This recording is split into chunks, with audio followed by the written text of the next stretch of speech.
Middle Ages Europe news. And now I'm going to be talking about Charlemagne. Charlemagne was a medieval emperor who ruled much of Western Europe from 768 to 814. Charlemagne became the king of the Franks, a Germanic tribe present in present-day Belgium, France, and Luxembourg. He embarked on a mission to unite all of the Germanic people to one kingdom and also to convert them all to Christianity. Charlemagne was also a great military strategist, and he often engaged in warfare to accomplish his goals. In 800, Pope Leo III crowned Charlemagne Emperor of the Romans.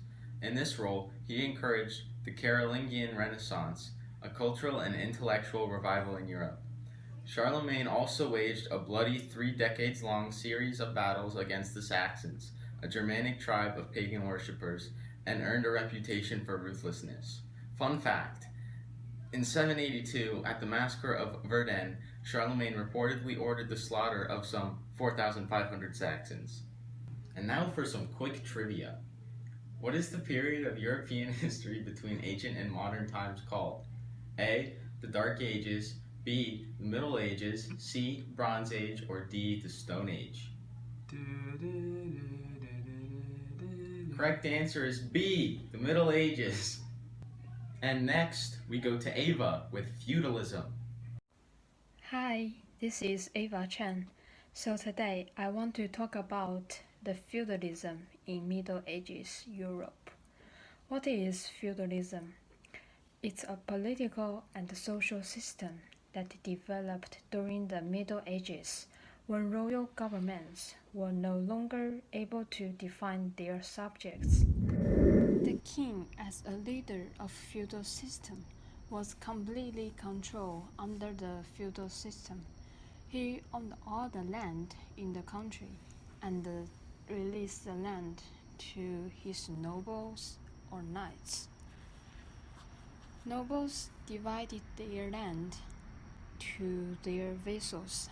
Many of those vassals became so powerful that the king had difficulty controlling them. The lowest level of society were the peasants, also called serfs or villeins. They had to provide the knights with free labor, food, and the servers. Next will be Matthew. Parliament is a legislative body of the United Kingdom and makes laws for Great Britain's constitutional monarchy. Unlike today's Parliament, the Parliament was separated in 2 groups, the Witan and the Moots.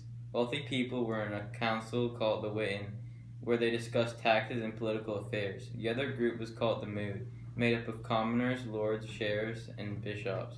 The Witans and Moots didn't usually mix. Oh, now it's time for some fun facts. Let me go back to sleep, bro. Facts about Parliament. The first English Parliament was made in 1215 from the signing of the Magna Carta and consisted of barons and the Great Council, who consulted the king concerning taxes and politics. These barons were not elected like the Witans, but selected by the king. In 1295, the Parliament expanded to include bishops, nobles, and 2 representatives from each county and town, which became a model for future parliaments. Today, Parliament still has 2 parts called the House of Lords and the House of Commons. The House of Commons has a stronger sway when it comes to which laws are passed, and decide on taxation and what the government can spend its money on. And government ministers must answer questions from the House of Commons. Now on to Jack. Many new products were introduced to Europe during the Middle Ages, which came from the eastern land which the Crusaders traveled through to reach Jerusalem. Middle Ages trade and commerce changed to include different products, especially spices, from Cairo and Alexandria in Egypt, Damascus in Syria, Baghdad and Mosul in Iraq, and other great cities which became important commerce and trading centers because of their strategic location aside the trade routes to India and Persia and Mediterranean. The products were then carried across the Mediterranean to the Indian seaports and then onto the major towns and cities of Europe. Farming in the Middle Ages was very backward. Farmers did not know how to enrich the soil by use of fertilizers, of how to provide for a proper rotation of crops.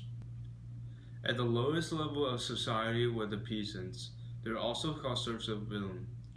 The Lord offered his peasants protection in exchange for living and working hard on his land. Peasants worked hard to accumulate the land and produce the goods that the Lord and his manor needed. They were heavily taxed and were required to relinquish much of what the harvest is. Back to Josh. Thanks for watching. Have an awesome week.